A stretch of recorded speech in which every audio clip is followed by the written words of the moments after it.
میرا دل کرتا ہے کہ میں یہ حدیث نہ لوگوں کی روحوں تک اتار دوں۔ حضور فرماتے ہیں میں نے جس کے سامنے دین پیش کیا اس نے دلیل مانگی، وہ بھی کوئی اپنا ہے جو اپنوں سے دلیلیں مانگے، وضاحتیں مانگے، یہ کیسے تھا تو وہ کیسے تھا، تو یہ چیز کدھر سے آئی تو وہ کدھر گئی۔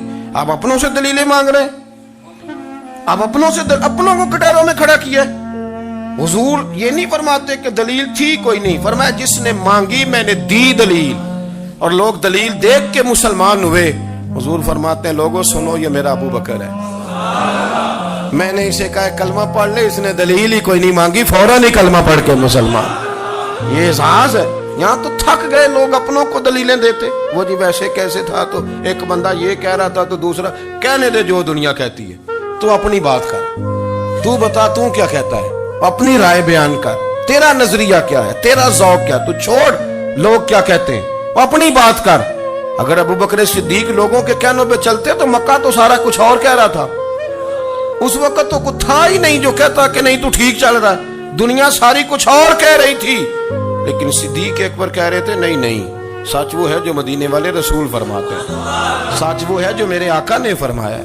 اپنی زندگی میں انہوں نے بتایا لوگوں کو کہ دین کا مزہ لینا ہے تو پھر ذرا غلامی کر کے آتا ہے، پھر ذرا پورا پیار کر کے آتا ہے، پھر پوری محبت دے کے پھر غلامی کا مزہ۔ حضرت اسماء بنت ابی بکر صدیق فرماتی ہیں کہ نبی پاک صلی اللہ تعالی علیہ وسلم نے حرم شریف میں داخل ہوئے، ایام مکہ میں، مکے کے دن تھے، حضور حرم مکہ میں داخل ہوئے، کافروں نے، ابو جہل نے پہلے سے سازش کی ہوئی تھی۔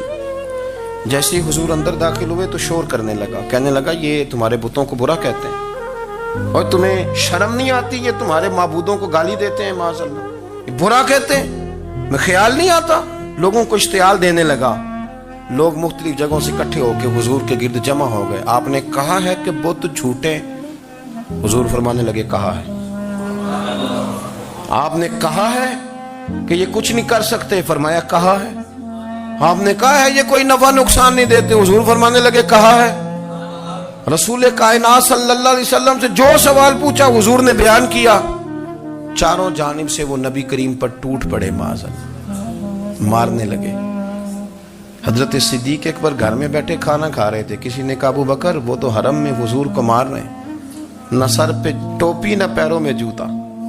ابو بکر دوڑے، سر پٹ دوڑے، بھاگے۔ حضور زمین پہ لیٹے ہوئے تھے، وہ تکلیف دے رہے تھے۔ حضرت صدیق اکبر نے 2 کو پکڑ کے ادھر پھینکا، 4 کو ادھر پھینکا، 5 کو ادھر پھینکا، ایک جملہ بار بار زبان سے کہتے ظالمو انہیں مارتے ہو جو تمہاری نجات کا سامان لے کے آئے، انہیں تکلیف دیتے ہو جو کہتے ہیں اللہ میرا رب ہے، انہیں مارتے ہو، شرم نہیں آتی۔ اب انہوں نے حضور کو چھوڑ کے تو جناب صدیق اکبر کو مارنا شروع کیا۔ حضرت صدیق اکبر، عقبہ بن ابی معیط، عتبہ عتیبہ، ان کے ہاتھوں میں جوتے تھے۔ آج کل جوتے وہ نہیں ہوتے جو زمانے میں تھے، جوتا ہوتا تھا لکڑی کا، کھڑاؤں کہتے تھے، وہ جوتے پکڑ لیے اور جناب صدیق اکبر کے سر پہ مارنے شروع کیے۔ سر پہ جوتے لگ رہے ہیں، لگتے جا رہے ہیں، خون بہتا جا رہا ہے۔ حضرت صدیق اکبر نے بازو کھولے ہوئے، بے ہوش ہو کے گرے۔ حضرت اسماء کہتی ہیں میرے والد کو لوگ گھر لائے تو سر بھی سارا لہو سے بھرا ہوا تھا، چہرہ بھی سارا لہو سے بھرا ہوا تھا۔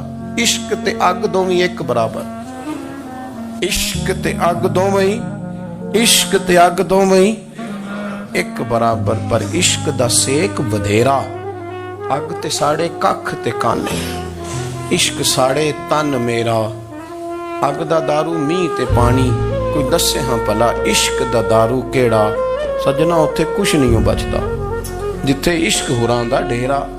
حضرت صدیق اکبر کو گھر لائے تو لہو لہان ہے سارا وجود، خون بہ رہا۔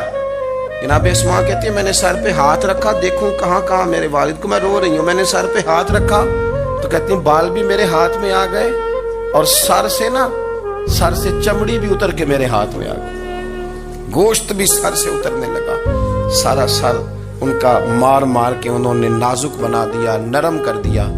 آپ فرماتی ہیں وہ بے ہوش تھے، ہم ان کے منہ میں دودھ ڈالتے تھے، لیکن وہ جب بھی آنکھ کھولتے تھے تو زبان پر ایک ہی لفظ تھا، ظالمو انہیں مارتے ہو جو تمہیں کہتے ہیں میں اللہ کا رسول بن کے آیا، انہیں مارتے ہو۔ اس ترتیب سے رسول اللہ کی غلامی کی، اس رنگ میں نبی پاک سے پیار کیا، نبی پاک کے حصے کے زخم اپنے سینے اور دل پر برداشت کیے، اس لیے تو میرے کریم نے فرمایا تھا لوگوں سن لو میرے ساتھ جس نے بھی نیکی کی میں نے بدلہ دے دیا ہے. میں نے ابو بکر کو نہیں دیا. میں ابو بکر کا ہاتھ پکڑ کے اللہ کی بارگاہ میں لے جاؤں گا. میں کہوں گا مالک اس نے بڑی نیکیاں کی ہیں تو ہی اسے اجر عطا فرما. میں لے کے جاؤں گا کہوں گا اے اللہ تو دے اسے اجر, اس نے بڑی نیکی کی, اس نے بڑا پیار کیا.